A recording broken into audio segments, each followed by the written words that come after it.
கலைஞர் centenary hospital சென்னையில் பணியில் இருந்த ஒரு டாக்டர் கடுமையாக தாக்கப்பட்டிருக்கார். ஒரு நோயாளியுடைய சன் அவரை கத்தியால் குத்தியிருக்கிறாரு.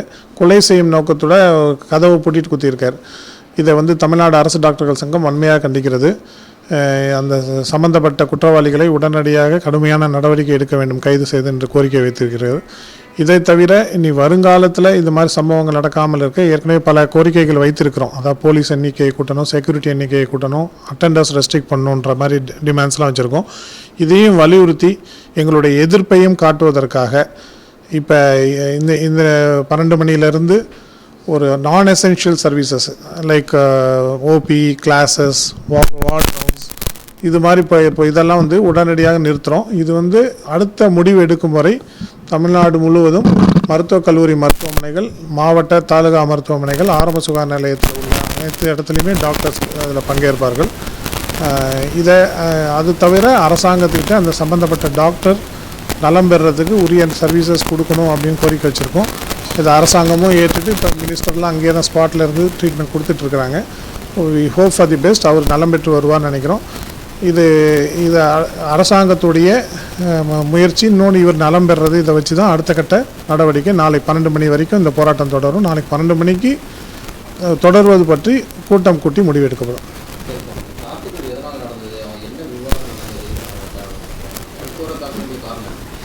இல்லை, அவங்க அம்மா கேன்சர் பேஷண்ட் ட்ரீட்மெண்ட்டில் இருக்காங்க. ஓபியாக தான் இருக்காங்க, வார்டில் கூட இல்லை. முதல்ல வார்டில் இருந்திருக்காங்க, இப்போ டிஸ்சார்ஜ் ஆகி ஓபியாக ட்ரீட்மெண்ட் எடுத்துகிட்டு இருக்காங்க. அவங்க ஓபியாக இருக்காங்கன்னா நல்லா இருக்காங்கன்னு அர்த்தம்.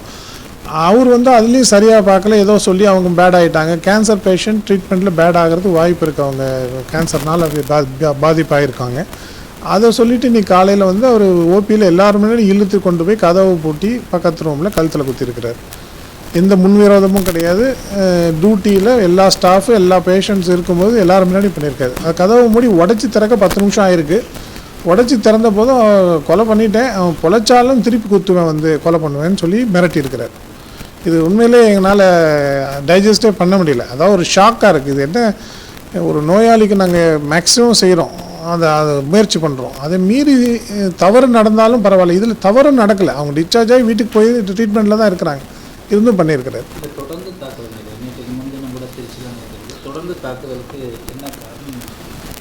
இல்லை, இது மக்கள் ஒரு சிலருடைய மனநிலை தான். அதாவது அந்த சம்மந்தப்பட்ட எக்ஸ்ட்ரீம் பர்சனாலிட்டிஸ் தான் நம்ம சொல்லணும். இதை ஜென்ரலைஸ்டாக நம்ம டாக்டருக்கு எதிரானதுன்னு சொல்லியோ இல்லை பொதுமக்கள் வன்முறையில் இருக்காங்கன்றதோ நாங்கள் அப்படி நினைக்கல. இந்த மாதிரி ஒரு 0.0% தான், 1% தான் இருப்பாங்க.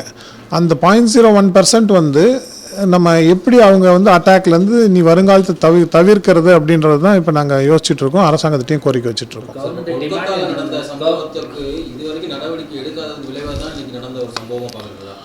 இல்லை, கல்கட்டாவில் கரெக்டான நடவடிக்கை எடுத்திருக்காங்க. இப்போ சிபிஐ, சுப்ரீம் கோர்ட் சூப்பர்விஷனில் ஒருத்தர் அரெஸ்ட் பண்ணியிருக்காங்க. அது கரெக்டான நடவடிக்கை, அரெஸ்ட் பண்ணிட்டாங்கன்றது தான் நாங்கள் நம்புகிறோம். அதில் எதுவும் தவறு இருக்கிறதா நாங்கள் நினைக்கல. பட் போதிய பாதுகாப்பு, கல்கட்டா ஒஸ்ட், வெஸ்ட் பெங்கால் ரொம்ப ஒஸ்ட். அங்கே ரொம்பவே ஃபெசிலிட்டிஸே இல்லை, தமிழ்நாடோட மோசம். பட் தமிழ்நாடும் இன்னும் பத்தாது அப்படின்றது தான் எங்களுடைய கோரிக்கை. கவர்மெண்ட்டில் மெயினாக இந்த இப்போ அவுட் போஸ்ட், இந்த சிசிடிவி நிறைய ஒரு பெரிய லிஸ்ட்டே கொடுத்துருக்கோம். அந்த கல்கட்டா இன்சிடெண்ட்டில் அவங்க சீஃப் செக்ரட்டரி மீட்டிங் வச்சு கலெக்டர்ஸே கேட்டு வாங்கினாங்க. அதில் அவுட் போஸ்ட் இன்க்ரீஸ் பண்ணணும், சிசிடிவி கேமரா பார்க்கணும், லைட் எல்லா இடத்துலையும் இருக்கணும், ரெஸ்ட்ரிக்ஷன் இருக்கணும், அட்டெண்டர்ஸோட ரெஸ்ட்ரிக்ஷன் இருக்கணும். இந்த மாதிரி ஒரு 10-15 கொடுத்துருக்குறோம். அது ஒரு ஹாஸ்பிட்டல், ஆரம்ப சுகாதார நிலையத்துக்கு கூட நைட்டில் பீட்ஸ் போகணும். சின்ன தாலுகா ஹாஸ்பிட்டலில் 3 பீட் போகணும். ஆரம்ப சுகாதாரத்தில் நைட் 2 ரவுண்ட்ஸ் போகணும், போலீஸ் பீட். இந்த மாதிரிலாம் கோரிக்கை வச்சுருக்கோம். இது எல்லாமே 100% தடுக்க முடியலைனாலும் குறைக்க முடியும் அப்படின்ற நம்பிக்கை எங்களுக்கு இருக்குது. அதை அரசாங்கத்திட்ட கேட்டிருக்கோம்.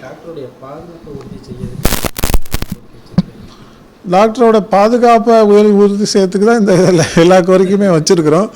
இருந்தாலும் டாக்டருங்க கிட்டேயும் நாங்கள் தனிப்பட்ட பாதுகாப்பு இருக்கணும் அப்படின்னு சொல்லியிருக்கோம். இப்போ வரைக்கும் ட்ரீட்மெண்ட் கொடுங்க, வயலண்ட்டாக இருந்தால் நீங்கள் ஹெல்ப்புக்கு ஆள் கூப்பிடுங்க, உடனே போலீஸ்க்கு பக்கத்தில் இருக்கவங்ககிட்ட சொல்லுங்கள். அங்கே வயலன்ஸ் நடக்க ஆரம்பித்தா பக்கத்தில் உள்ள ரூமில் போய் பாதுகாப்பாக இருங்க எல்லாமே இப்போ நாங்கள் சொல்ல ஆரம்பிச்சிட்டோம்.